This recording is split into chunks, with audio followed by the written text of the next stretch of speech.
This week's parsha is Parshas Bechukosei. In Parshas Bechukosei, we find two very unique laws.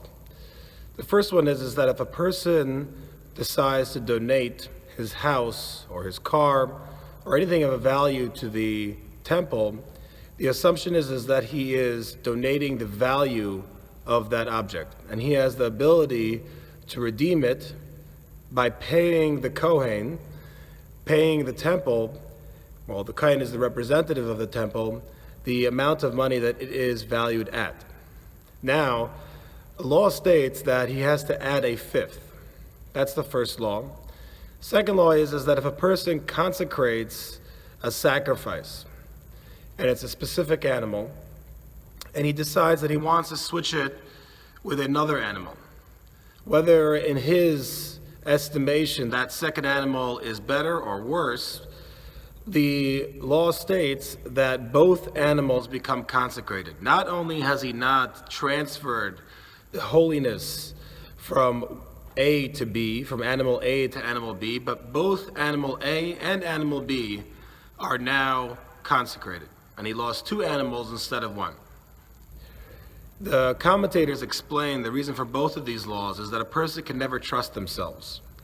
A person will always say that I am switching it.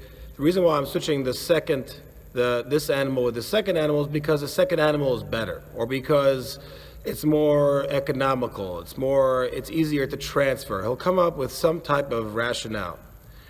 And the same thing is true when it comes to redeeming things that a person donates. You have to add a fifth because there's always this slight worry that a person will evaluate his property, his possessions, in a lower price tag than they actually are, because a person can never trust himself when it comes to money. This is a lesson for us that when we make our donations or when we decide to do something, do exactly the way you said it. Don't say, I'm going to do this instead of that. Don't make any calculations, equations, or whatever. Do exactly what you said, no more, no less. That way you could safeguard against, God forbid, not keeping your word, especially when it comes to doing things that are holy and spiritual. Quick question on this week's parsha. At the end of the parsha also we have the laws of erechin. Erechin is another way of donating money to the value or making a donation to the temple, and it's also extremely unique. You say that I am going to donate the erech, the value, or more accurately, the worth of this individual or that individual.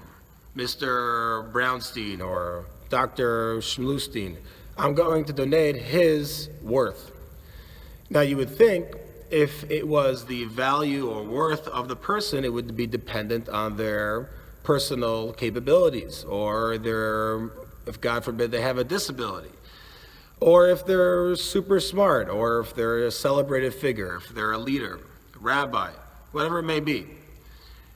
But the Torah says that it has nothing to do with any subjective aspects. It's all objective. It has to do with age, and it has to do with other very objective aspects. Why is this? If you're donating how much this person is worth, why does the Torah say that when you do that, you give a specified amount? Why is there specific categories which are totally objective when the value and the worth of a person should be dependent on his capabilities and his successes in life? Have a good Shabbos.